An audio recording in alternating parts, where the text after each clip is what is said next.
I stand here alone with my head in my hands. Been gone so long, I can't remember where I've been. I'm thinking about back at home, my family and friends,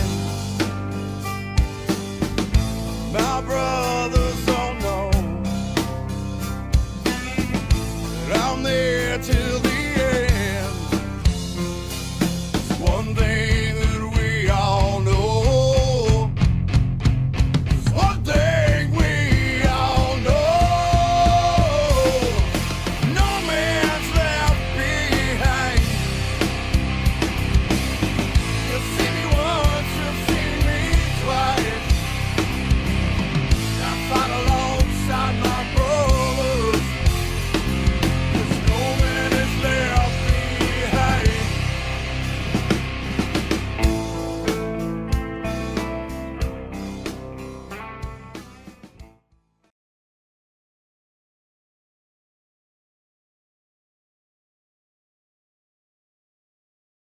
I was shot in a bank robbery in 1990.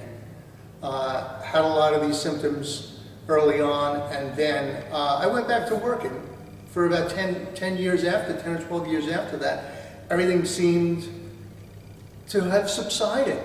A lot of the anxiety, a lot of the nightmares. And in 2004, I don't know why. There wasn't any specific trigger. Nobody put a gun in my face. Maybe there was a combination of overwhelming stressors, and all of the symptoms of my trauma came back. The nightmares, the anxiety, the panic attacks, to the point where you're just falling down on the floor. Flashbacks of a guy in a room pointing a gun at you and firing it while I was either at work, in a meeting, at dinner time with the family, and me jumping under the table.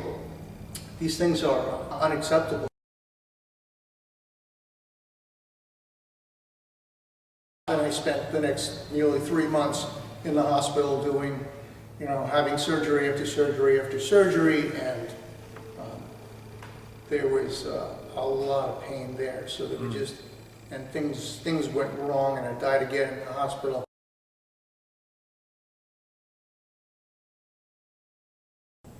I was in the hospital one day, and I don't know if you believe in angels, but I do.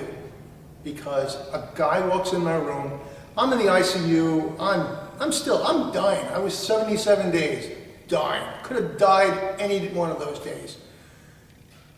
And I'm on all kinds of machines, and I'm weak, and a guy walks in my room, and he's dressed, in jeans, and he's a young guy, and he walks in my room, he's looking at me, he's just shaking his head like this. And I'm just thinking, what now? Another surgery? What's going on? Sepsis, blood infection, what do I have to fight today? Right? Didn't I fight enough? So he's shaking his head. I don't know what he's going to say to me. But he's not dressed like a doctor or a nurse. He's just like, like you, just in regular clothes. And he comes up to the right side of my bed. He looks at me, and he looks at me in my eyes like he knew exactly who I was, but I'd never seen him before. He knew me like I was his best friend. And he looked at me with all this love in his eyes. And there are these moments in your life when you know that something amazing is happening. And that was one of these moments that I knew something amazing was happening. And he looked at me, and he said, "You're not supposed to be here. There's a reason why you were chosen. Find out what it is." And he looks at me until I'm like, okay. I didn't really understand what he was saying, but okay. Powerful words, right? Who the heck are you? What are you talking about? Turns around, walks out, turns right. I call the nurse. Who's this guy with long hair, right? This young kid with long hair. And she's, I don't know, we've never seen him in the hospital. It's definitely not in the ICU. Do you want me to call security? I'm like, no, I don't think he was a threat. I just want to know who he was. Yeah. So I thought for many years, you know, he wasn't, who walks into a dying man's room? If he was down the hall, he would have like, hey, I'm visiting my friend Bill, and you know, and I saw you, and I just wanted to introduce myself. No, there was no introduce myself, there was no icebreaker, there was no, hey, how you doing? There was no good morning, good afternoon, there was none of that. There was no my name is, just the message, and that's it. So I wouldn't forget what it was. So there was nothing to confuse that it was about something else. I have never forgotten what that was. That was an angel incarnate. Believe it? Don't believe it? That's okay, because eventually you will believe it. When your time comes, you'll get it. But this stuff is real. It's as real as this table, it's as real as you, and it exists all around us. And the reason I can take this is because I know there is a God, and I know that when I need to get that strength. When I was in heaven, Mary said, sending you back, and you've got something to do, and all you need to know is I will be right next to you for the rest of your life. And all you need to do is just reach out if you need me.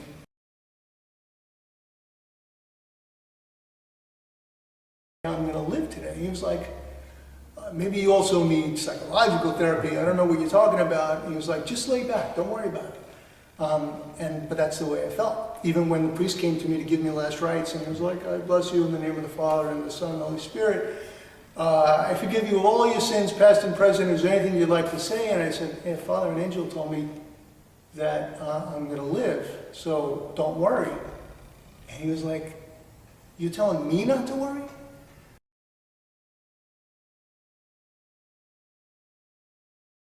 Wow. I died when I was shot. I know I died because my body's laying there, and my spirit came out of my body. And I could see Lisa and I could see Rosaline, both also shot. Lisa's screaming, Rosaline's trying to get out of the bank, and I'm still alive. And I can see my dead body there, and I still feel alive, and I can see and smell and hear all this stuff. And you need to know that that death thing is an illusion. Because, you know, my belief, my faith in God, I was still alive. And a woman appeared to me, called herself a Lady of Mercy, so Mother Mary. She put her hand on my shoulder and she said to me, don't be afraid. Do not be afraid.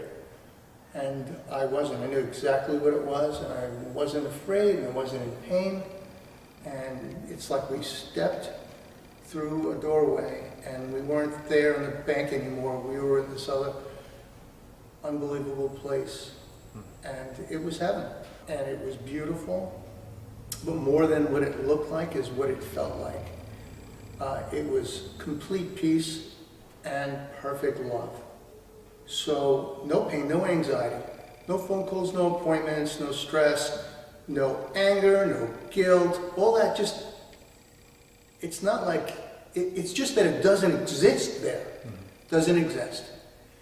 It's like the feeling of a warm hug from your mother, and the light shining and the warmth on your face, and it was just perfect. It's the place that when you go to, you never want to leave. She told me that I had to go back and that I had to do something. Before I did, she gave me a really cool gift that took me more than 20 years even to learn what it was and how to use it.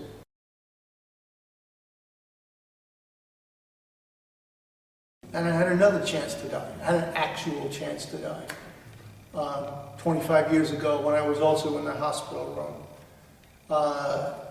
I had congestive heart failure, I died again, and I kept saying, didn't I die enough? Am I going through enough pain? All right, you sent me back from heaven, I get it. There's this beautiful thing I'm supposed to do, and it's a beautiful world, and I have all this faith. So why do I have to keep going through pain, and more pain, and more pain, and more surgeries, and more infections, and then sepsis in your blood? Hey, Rob, you're going to die again. We're going to give you this crazy, we have to give you all these other treatments, and just cut you open again, these sutures and staples everywhere. I just felt like a monster. Just wanted to die, and one day I was so weak in my bed. It was the afternoon, and it was a window, and the light is coming in, and I was just so weak and so tired of it all. I was so weak and I was so tired that I left. There was nothing left in my emotional tank, in my physical tank. And I just was in so much pain, I started to pray, I started to scream, and I said, God, you gotta just let me go. You gotta do something, you gotta get rid of my pain right now, because I can't take another minute of it. In that instance, that only time, a voice like mine, like yours, a voice came in my room. I was awake, not a vision, and physical sound in those four walls, but I was the only heartbeat in the room. He said, if you want your pains to stop, all you have to do is let go of your will to live, and you will come home. And I knew what home was. God said, the choice is yours.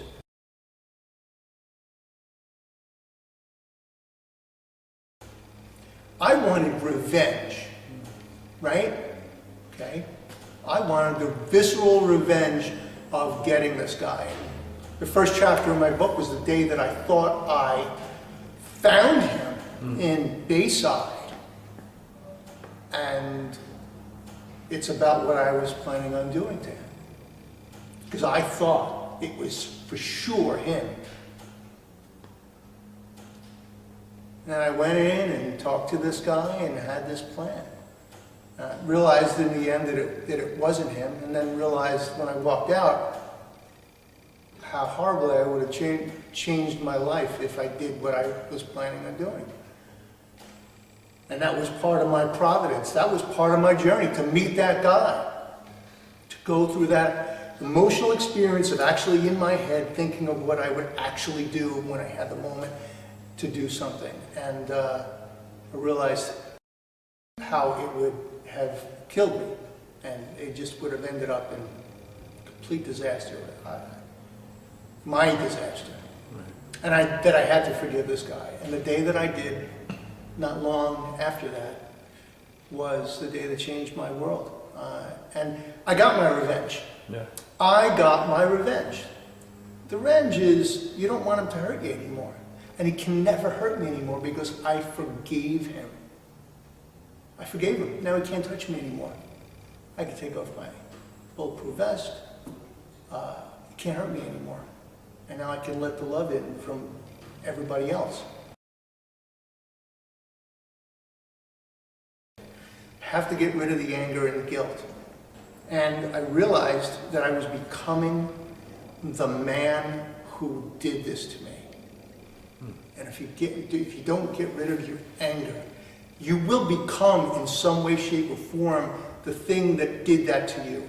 And we transmit our cancer to the people around us, especially the ones we love, because those are the people we have most contact with. Our kids, who may grow up with anger, and then they transmit it to their family, that anger. And you got to stop the chain. You got to break the cycle, Bruce. But how? How the heck do you do this? And I was sent to the most unusual places to meet people who I learned who the guy was who shot me. I don't know who he is, but I learned what he was. And I learned what I could become.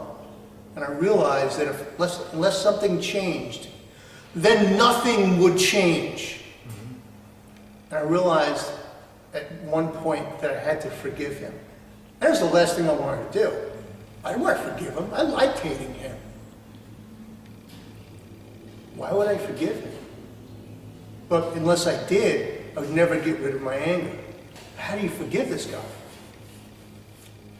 And the way I learned how to forgive him was to learn what he was. So I met these people who taught me who he was, what he was.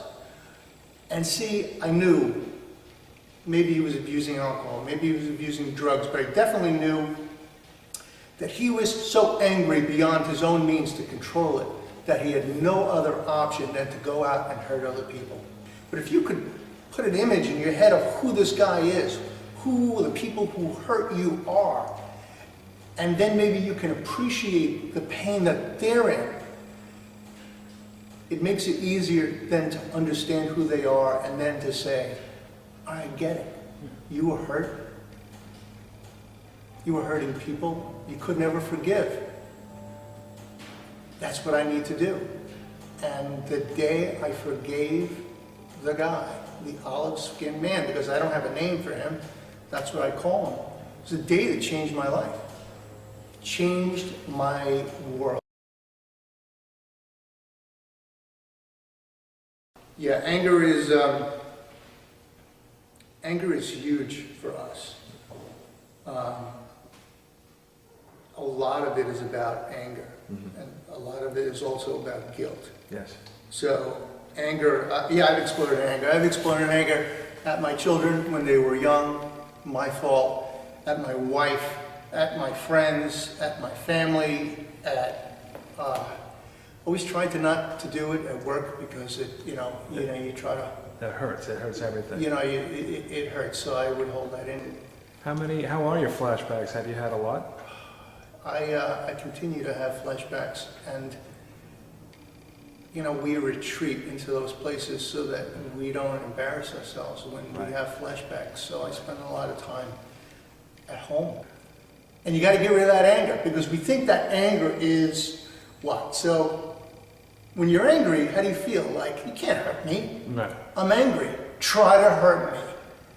I won't let you. So really it's just an emotional barrier. We feel like it protects us, like what? Like a Kevlar vest, like a bubble that nobody can get in, but that's just it. Nobody can get in. The bad can't get in, but the good can't get in either. So you can't let the love in from your family, and you just you just push everybody away because you're angry. Because you just don't want to be hurt anymore. Because you're hurting your nightmares. You're hurt during the day. You just hurt. You just want it to be over. So we love this anger. And I loved hating the guy who shot me. He was never caught, never seen, never captured, nothing. I don't know where he is. It could be dead or he could be alive. And I look for him wherever I go. And I used to look for him because I wanted to pay him back for what he did. But the anger really, it's not a Kevlar jacket. It's not a bubble, and it doesn't protect me. I realized that was really the cancer. That and the guilt is the cancer. And you know what the cancer does. It just tears you apart. And in the end, it just kills you. Are we going to let the anger kill us? What are we going to do about it? How do you get rid of it? And writing this stuff all down. And I'm coming through this process about, we're not victims. We're survivors. There are a lot of things that help me cope, but it's really based on the symptom that I'm experiencing more that day. Some days coping means just laying in bed with my eyes closed or sitting on the couch, or because there's just so much sensory stuff coming at me. Everything is so loud, and you just don't want any sounds. The smallest sound is just too much to take. Sometimes it's just a night of nightmares. And there are a lot of misconceptions too about the nightmares. And people are like, well, you have anxiety, so you have nightmares. And psychologists say that that's the chicken, and then the nightmares is the egg. But I think that's wrong. I think the nightmares is the chicken, and then our daily anxiety is the egg. Okay, so nightmares for people who are suffering from trauma are, we're dying. We are literally fighting for our lives. There's a lot of blood, there's shooting, there's stabbing. It always ends in death, at least for me. For a normal person who experiences a normal sleep cycle, there's REM, rapid eye movement sleep, and everything is normal, and you process the things that you process. But when you've had trauma, the neurotransmitters in your brain are all off balance. It happens. Why does it happen? Look, there's so much that they don't know, but that's the way it is. There are certain things that happen in a normal sleep cycle for a normal person. There's what's called rematonia. So normally when you sleep, your body goes into at some point during the sleep cycle, goes into a state of muscle paralysis. But that's normal, because that's so you don't act out in your dreams, so you don't fight and punch, so you don't hit somebody and hurt either yourself or someone else. When somebody suffers from trauma, Bruce, those neurotransmitters are off. So when we experience nightmares, we're doing that fighting, that punching and kicking. I've never hurt myself, but my wife has sometimes been on the receiving end of that, and that's unacceptable. When we're sleeping with nightmares, the nightmares in part are caused by a neurotransmitter called norepinephrine. Norepinephrine is two things. It's not only a brain neurotransmitter, but it's also a hormone, like the hormone adrenaline. So when a normal person has a normal sleep cycle, the amounts of these neurotransmitters and hormones are decreased. So you have a nice, comfortable sleep cycle, and you have process your good dreams. But we dream with norepinephrine. We dream with adrenaline. And so, adrenaline is that thing that either when you're excited or when you're scared, that's the adrenaline. That's that feeling you get. And you know that adrenaline is the thing that makes you remember. Remember the first time you rode a bike, your first kiss, your wedding, that dance, or a blowout fight that you'll never forget. That's adrenaline. It imprints the memory in your brain. You never forget it. It's the same thing that it works the same way in nightmares. When you have those nightmares, they are so real. They are as real as we're sitting here today. And the stabbing is real, and the shooting is real. And you remember that, and you wake up, and I still feel where I was shot, where I was stabbed. I mean, you have that physical pain. There's nothing there, but you feel it. And the emotional loss of your own death or running from your life, that adrenaline in your dream, you remember that. That is so real. So now you're in a waking state. You're in a waking state. And it's like you're still experiencing this stuff because those emotions are so strongly imprinted. You just can't escape from that. For years, there was no relief for me for nightmares. I went through therapy and EMDR, which can be very helpful, and psychiatrists feeding me all kinds of pills for anxiety and depression, and at least for nightmares, none of that stuff helped. One of the important things is that you find a psychiatrist, a doctor, and this is real important. I'm not a drug guy. I don't believe in drugs as a rule, but we're at war. Okay, we are at war. We are. This is a battle every single day, and you need tools. You need weapons. That's what it is.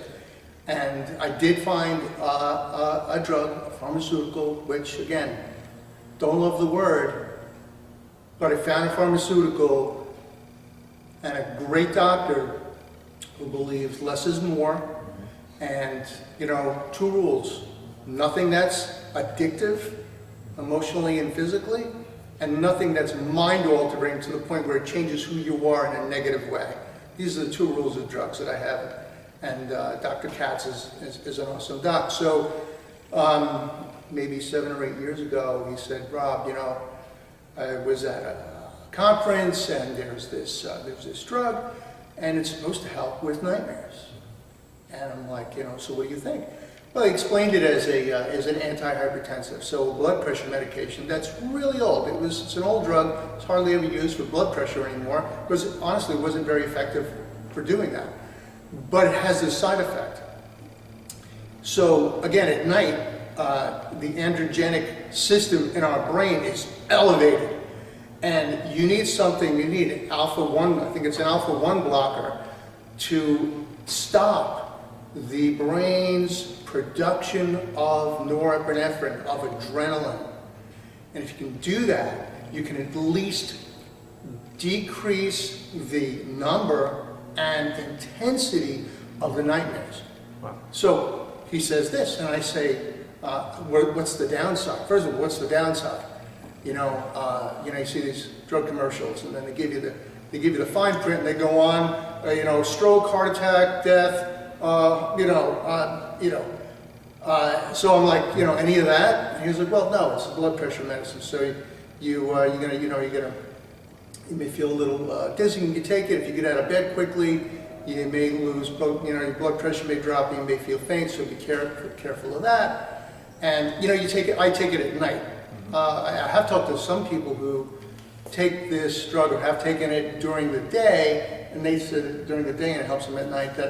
But I don't see how that would work, at least for me, because and I have tried to take it to see what happens. It just ruins you, lowers my blood pressure. Take it during the day, and then try to do anything. You get up and you just low blood pressure feeling isn't good. You feel that like a pressure almost. You're not able to function. Well, yeah, you get faint. You lose your blood pressure. So at night, it's fine because mostly I'm in bed.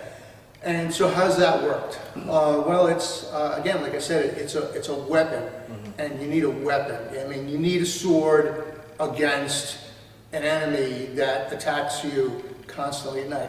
And for me, it's put a huge dent in the number and frequency and intensity of my dreams. Still have them. Still is a problem. Still act out. Still fight, punch. My wife wakes me up and she puts her arm's length and Rob. So that's been a big help.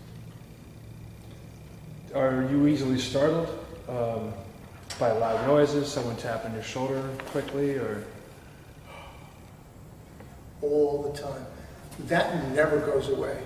But everything for me, everything is, even though I hear that, everything is magnified. All our sensors. So we have hypervigilance, right? An exaggerated state of feeling like there's this, our threat level is very high.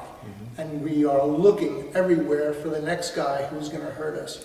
In rooms, in places, crowded places.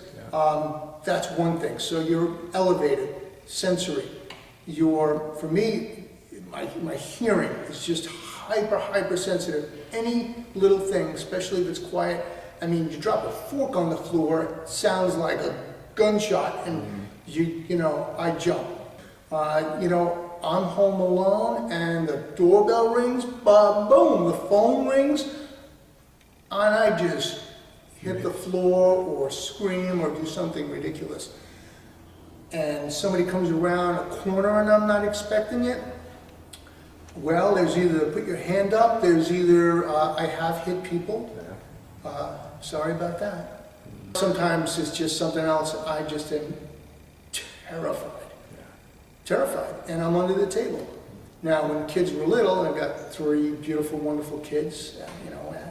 Adam will be 18 this year. Jessica's 16 and Stephen's 13. And so, but when they were little, what do kids love more than anything on the planet? Balloons. Dad, blow up a balloon. Oh my God! Now, not only when the balloon pops, and the balloon will pop, it is a gunshot. That's what it is. Screaming, and then it remains. Your heart rate goes up, anxiety level goes up. It sometimes brings back flashbacks, and I am just hiding someplace, quiet and dark, until it all goes away. And now I got to blow the balloon up, because then you blow the balloon up. Don't blow it up too much. Boom! It blows up in your face. It doesn't matter even if you think it's going to happen, and when it happens, it triggers that event. Sometimes it smells. Smells of, and everybody's different. I was a hunter, so shooting guns was something that I did before I was shot. And going back to shooting guns, still, it was part of my desensitization. I had to do it. Go to the range and fire a gun. But the smell of gun smoke, you're fighting now. You are fighting, going through flashbacks and anxiety attacks while you're doing this. because it's something I felt I had to do. Because it was a challenge for me too. I needed to know that I could do it. Because again, we're fighting. We have to, and we have to win. And if we just give up and we just say, I'll never do that again, you know, then I lose. So smells, hospital smells, you know, bring it back to that place where, you know, you hear the truck backing up. Doop, doop, doop. That's the hospital sound of the machine beeping in my head. And that just went on for months. That just brings back flashbacks.